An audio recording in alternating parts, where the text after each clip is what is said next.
had out-of-state family visiting us, and we were going to my brother's house for a family barbecue. I took the day off of work. We had some family in from Chicago, and so I was making some ribs, barbecuing, and I'd promised all the kids we'd go swimming. But once we got there, we were having fun, and he was fine. He was swimming in the pool, and you know, we were having a nice time. Yeah, probably been there 15, 20 minutes, and I had swam across the pool underneath, and Elijah goes, "Well, you swam across the whole pool?" I said, "Yeah, you know, go for it." He thought he wanted to try it. He swam over. I was watching the little kids because one of them had gotten on Art's back, and it made me nervous. He was underwater. So I'm telling the kids to get off, and Leanna goes, "Ryan, get him." And then I look over, and Elijah had kind of like just jumped out of the water. And I thought, as you know, as kids do, I thought he was just jumping, flailing, and like a back flopping into the water. And I looked, and he was like down in the water, and it was like, oh my gosh. So I got down, Ryan's picking him up out of the water, and Jamie's in the restroom, and we're all yelling for him, and we're trying to get him out of the water, and it was not good. And on my way out, I noticed commotion, and I really didn't know what happened.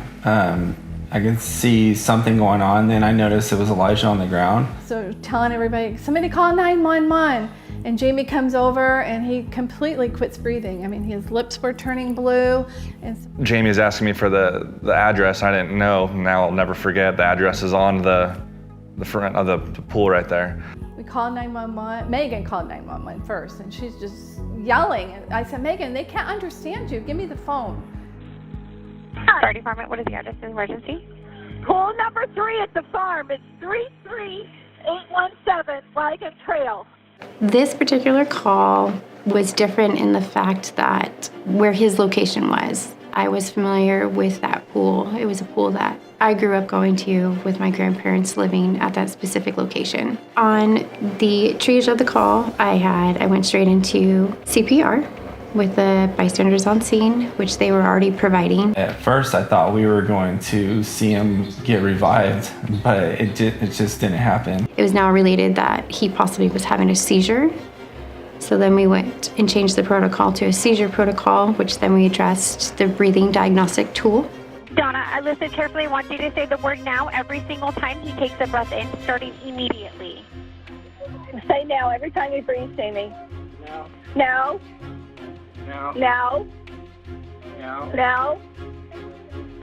No. No. And then he would take a couple, like 6 breaths and quit. There was a couple times where it looked like he was breathing, and we would stop for a sec, and then we would continue on because he wasn't like going. She gave me explicit instructions because at one point she made me count the compressions, and we were going way too fast. They were going way too fast, and so she had to slow that down. And so I just knew we had to just keep giving him CPR, and making sure that he was getting, you know, blood flow to his brain and oxygen to his brain. And so that was all I was thinking about, was just don't stop. They're right next to the patient? He's with the patient. Yeah. Okay, go ahead and talk to them, okay? Okay, thank you. You're welcome. Bye-bye. So when we first arrived on scene, it was obviously a very chaotic, very emotional situation. You know, it's not often that we go to pediatric drowning calls. This year we instituted the medic squad. That was extremely beneficial to us because we both went together, we both got there together, and it added 2 additional paramedics to that incident. Having the squad and the engine running together in these calls, we all kind of in mind already know everybody's skills and what we're capable of doing. So when we're going on scene, we all kind of determine who's going to be where on Elijah, providing the best advanced life support as possible. He was getting the best help he could, but he was in grave condition. Once we get on scene, the crew immediately goes to work to determine what needs to be done. My role is to take the family aside, try to obtain some information, try to get some medical history, while the other paramedics are instituting that advanced life support. See, we realized that he was in a lethal rhythm. He was considered in a ventricular fibrillation rhythm. My crew on the engine and my crew on the medic squad are some of the best medics I've ever worked with. And my particular role was starting intravenous access or as we call it, IV access for Elijah. That enables us to provide all the advanced medications that we have on board to give to Elijah. So we basically threw the book at him, and we said as a crew that we are going to do everything that we possibly can to get good vital signs and get him over to the hospital for more extensive care and treatment. This one really affected me, one, because of the location, and before my career in dispatch, I worked on the ambulance, and the first child I ever lost was the same age range. So it hit home a lot. You know, then they transported him right away. And then when he got to the hospital, I mean, he was in and out of coding, and they couldn't regulate him. And We seen that they were still doing chest compressions when they brought him out of the ambulance, and that was just frightening because I wasn't expecting that. I just was expecting that they would get him and like everything would be okay. And I mean, they had pretty much given up hope on him. And then one of the nurses just wouldn't quit. About 15 minutes into them doing it, the doctor was looking at his clock, ready to call it, basically is what he said. And then that's when the nurse was praying out loud to God, and 20, 25 seconds later is when they start freaking out that they have a pulse, and then they just went crazy. Everyone just started working as fast as they could.